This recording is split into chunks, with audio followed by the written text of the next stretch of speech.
Shalom, shalom! Olá, meus irmãos, eu sou o capelão Alexandre Costa e antes de darmos início à nossa reflexão, eu quero te convidar a inscrever nesse nosso canal no YouTube, a Palavra de Deus Cura 3395, a curtir, a compartilhar e também a ativar o sininho das notificações.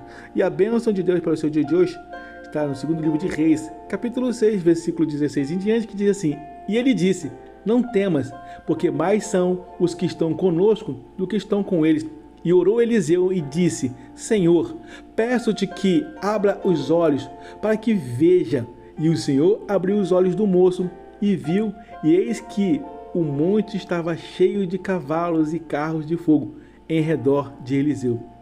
Ei, meu irmão, não se apavore, maior é o que está conosco. Deus é conosco. O servo do profeta Eliseu acorda cercado por um poderoso exército inimigo. Aos olhos naturais, a situação era de derrota certa.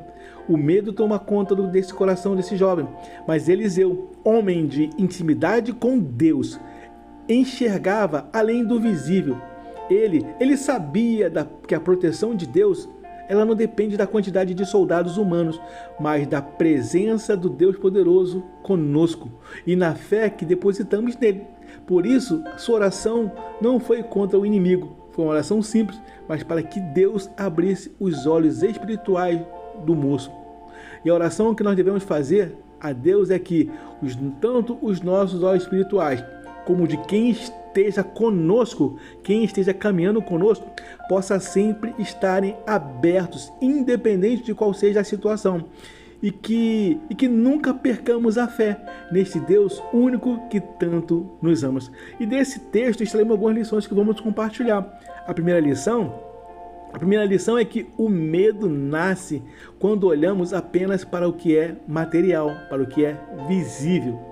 2 Coríntios, capítulo 4, versículo 18 diz: Não atentando nós nas coisas que se veem, mas nas coisas que não se veem, porque as que se veem são temporais e as que não se veem são eternas.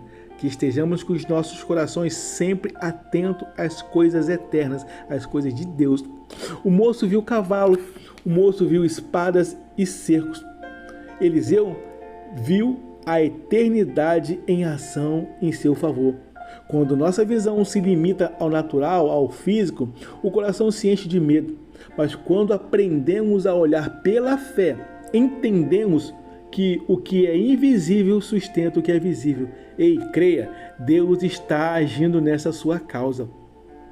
E a segunda lição é que a fé nos lembra que nunca estamos sozinhos. Salmos 34, versículo 7 diz: O anjo do Senhor acampa-se ao redor dos que o temem e os livra. O que é interessante nesse salmo é que diz que o anjo do Senhor ele está acampado, mas ele não está acampado parado, ele está em movimento. E o movimento que o anjo do Senhor está em nosso favor é livramento. Ei, tem livramento da parte de Deus para cada um de nós. Mesmo quando não percebemos, Deus já posicionou os seus anjos ao nosso redor. Você não está vendo nada, mas Deus já está trabalhando. O céu não entra em desespero. A presença de Deus é constante. A presença de Deus na vida do servo é silenciosa, mas é poderosa.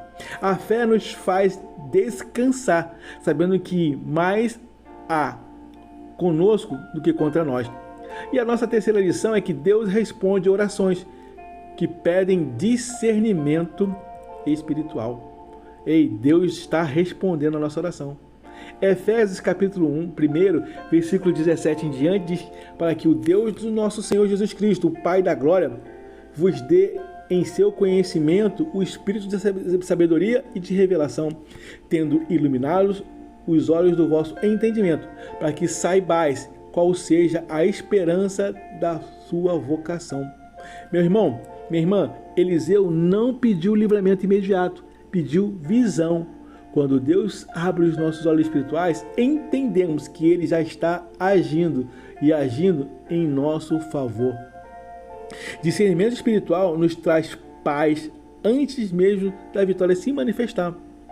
Revelação central da nossa reflexão é que o nosso Deus, Ele já nos enviou socorro. O nosso Deus, antes mesmo do nosso clamor, Ele, o Senhor, conhece e sabe de todas as nossas palavras, antes mesmo delas se formarem e saírem da nossa boca. Ei, eu que já quero declarar sobre as nossas vidas: vem socorro de Deus em nosso favor. Vem socorro de Deus para a nossa vida, para a nossa casa, para a nossa família e para toda a nossa parentela. E o nome de Deus será glorificado. Isaías capítulo 65, verso 24 diz assim: e acontecerá que, antes de clamarem, eu responderei. Estando eles ainda falando, eu os ouvirei. O exército celestial já estava no monte, antes do moço acordar assustado. Isso nos revela que Deus não reage ao problema, ele se antecipa a ele. O céu, meus irmãos, o céu já está em movimento quando ainda estamos aprendendo a confiar. Creia, Deus está operando em nosso favor. Amém? Guarda essa palavra em seu coração e que ao guardar essa palavra, vivamos uma vida extraordinária com Deus. Eu quero desejar a todos uma jornada abençoada e feliz. Eu sou o capelão Alexandre Costa. Shalom, shalom, graça e paz.